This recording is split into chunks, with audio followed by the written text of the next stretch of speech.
Hey, how's it going, fight fans? Welcome to mindforcombat. If you're new to the channel, my name's Rohan, and this is my platform where I do fight sports related content. If you're new here, why don't you help me grow my platform? All you have to do is subscribe to the channel, like the video if you like it, and maybe hit that bell icon so you get notified every time I upload a video. With that said, in this video, I'm going to be taking a look at Brock Lesnar and discussing just how good I think his fighting skills are overall as a mixed martial artist. Now, Brock Lesnar is a very big figure in the world of mixed martial arts and the world of professional wrestling. And I think the impact that he's had on mixed martial arts no doubt lasts till this day. When Brock Lesnar made the transition over to mixed martial arts in 2008, there was a lot of eyes on him. And there was those that said that he was a gimmick. There was those that said, well, he's an all-American wrestler, decorated wrestler, and he's a genetic freak and he should be given the opportunity. Now, there's those that have laughed at his, career in mixed martial arts, pointing out the fact that he's got 5 wins, 3 losses and no contest, and saying that he got knocked out multiple times. And then there's those that have said, well, he won a world title when he done pretty damn well. Now, I think objectively, let's get this clear first. Brock Lesnar had an excellent mixed martial arts career. He didn't debut and do any record padding. He done none of that. This is a guy who debuted in mixed martial arts and was pretty much fighting the best in the world from his first fight. So obviously he fought Min-Soo Kim to debut, but in his first fight in the UFC, when he was just 1-0, he was fighting a former world champion in Frank Mir. Frank Mir at the time was a decorated Brazilian Jiu-Jitsu black belt and a former UFC heavyweight champion with good stand-up skills, and was coming into the fight, was still only, I think, 28 years old, still a young man. And Brock Lesnar went out there and he fought him and he didn't do bad. He took him down, was dominating, got caught in a knee bar. That was a bad loss. But then he went and fought Heath Herring, you know, a long-time veteran of mixed martial arts, a guy who had fought Rodrigo Nogueira 3 times, Fedor Emelianenko, Semi Shield. He had fought a who's who, and Brock Lesnar went out there and dominated him. Then he took out Randy Couture, a former heavyweight and light heavyweight champion, one of the greatest of all times, and a guy who was holding the belt pretty prominently at the time. Took out Shane Carwin, he fought Cain Velasquez, fought Alistair Overeem. This isn't a guy who had any opportunities given to him. So when you're looking at his career objectively, you have to say he's done well. Now, of course, there's accusations and, well, even the positive test result for steroids, and that's surrounded him his pretty much his whole life. But I think whilst that will always put into question his abilities, for the sake of this video, we're going to park that to the side. Yes, I accept that that taints his legacy, of course it does, but that's not what we're discussing here. Let's discuss his skills as a fighter. Now, to break this down, we're going to look at it in a couple of different areas. We're going to look at his wrestling, we're going to look at his striking, we're going to look at his Brazilian Jiu-Jitsu, and then we're going to look at other stuff that are important to a fighter, such as conditioning, his chin. So let's get into that first. His wrestling. Now, this is what Brock Lesnar's been praised for throughout his career. Just by the way, sorry if you're hearing some noise in the background. There's some building works going on the floor. I'm recording in, so hopefully it doesn't impact the video too much. But if it does, I'm sorry. Anyway, so yeah, his wrestling. So Brock Lesnar obviously stands at 6'4". He's an athletic specimen, and I think his wrestling's been something that he's always been lauded for, really. He's a 2-time Division 1 All-American wrestler, and he's really proved himself in the mats of amateur wrestling. In MMA, his wrestling was pretty much 80% of his game, because he would definitely shoot for a takedown, and his ability to hold you down there was really key in his success in those fights. He wasn't a striker. Given his wrestling, I think he did have some technical flaws in his wrestling. Not that it was perfect, but I think he had pretty good wrestling with maybe some technical flaws. But anything that he lost out in terms of skill set, he made up for in athleticism, size and strength. So you got to give him a good 4 out of 5 for his wrestling, if not 5 out of 5. Then we move on to his stand-up. His stand-up was, of course, not polished. It was not great.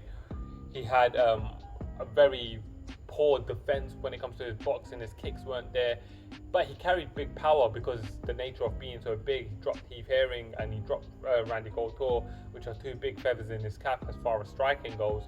And I think Brock Lesnar's stand-up was always pretty underrated because of how awkward he looked. Generally, I wouldn't say he's a polished striker though, and I think his ability to throw people off with his wrestling and land shots made his wrestling a lot more effective. There's not really much to write home there. I'll give him maybe a 2 out of 5 for his striking abilities. When we're talking about his Brazilian Jiu-Jitsu now, again, similarly to his striking, I don't think his Brazilian Jiu-Jitsu was the most dominant facet of his game. He obviously did finish Shane Carwin with an arm triangle, but that was an exhausted Shane Carwin, and it was just him holding. He was able to take him down, hold the position, and use his strength on an exhausted Shane Carwin and be able to lock in a choke and be able to get the choke done. Whilst I don't think he would have won any Brazilian Jiu-Jitsu championships, I think you got to be respectful and consider that his Brazilian Jiu-Jitsu skills will probably be a nice 3 out of 5, where his athletic abilities will probably aid him and cover up any deficits in his game. The next one will be his chin. Now, his chin, we never saw him get KO'd out flat right, but we did see him get dropped, obviously by Cain Velasquez. We saw him get stopped by Alistair Overeem, and you got to respect that maybe his stand-up just is not on the level. His stand-up was not on the level, and his chin might have been suspect. I don't think his chin was suspect. Obviously, Brock Lesnar would never like getting hurt, and whenever he did get hit, he would turn away. He didn't react well to getting hit, but his body held up largely. Think about who was hitting him. We're talking Shane Carwin, probably one of the biggest hitters of all time. For those of you who weren't around when Shane was about, he was essentially, the Francis Ngannou of that time with wrestling. Shane was an incredible fighter. So the fact that Shane weren't able to KO him, Cain Velasquez dropped him, but it was a TKO stoppage, and he suffered with diverticulitis during the times he fought these guys. I think his chin was a lot better than what people give him credit for. His ability to deal with getting hit weren't the same on the same level as his chin. Maybe I think let's not confuse that. His chin, his ability to absorb the shot without getting KO'd, but him not reacting well to being hit, well, I think that's just because he didn't react well to being hit. He weren't a striker, and these are the guys hitting him really, really hard that were really bad finishers. And then we got his conditioning. His conditioning for a big man his size was pretty damn good, I would say. We saw him go through hell with Shane Carwin, come back and win in the second round. We saw him put on a hell of a fight with Randy Couture. We saw him pace himself with Frank Mir. We saw him fight Heath Herring for 15 minutes, and being the size that he was an athletic specimen, and his conditioning was really pretty good. Then you throw in the other assets that people don't really like to give him that much credit for, because obviously the steroid accusations, but his size, his strength, his conditioning, his natural athleticism, they made him stand out as a fighter. Now, overall, let's put it all together. So he had good wrestling. We can say great wrestling for mixed martial arts, certainly. He had average stand-up, he had average BJJ, but he made up for it with genetic gifts, and he never had an easy fight in his entire career, given to the point the fact that when he was coming after a 4-year layoff, he was fighting Mark Hunt, who was on the 2-fight win streak at the time. So guys, to be completely fair, I'm going to say that Brock Lesnar was a good fighter. I would say out of 10, I would give Brock Lesnar probably a solid 7 as a fighter, and I think obviously the holes in his games were obvious. I don't think he was a bad fighter. I think he was a pretty good fighter.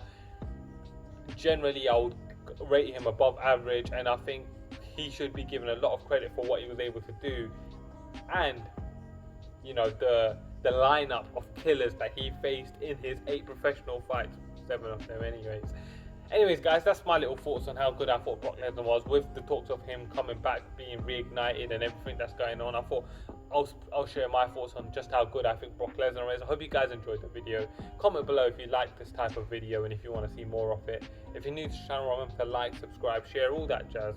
A few of my videos have been bombing lately. That hurts in the gut when you work as hard as I do for the video, so help me out here guys. Thank you for watching. As always, I'm Rohan. This is Mindful Combat.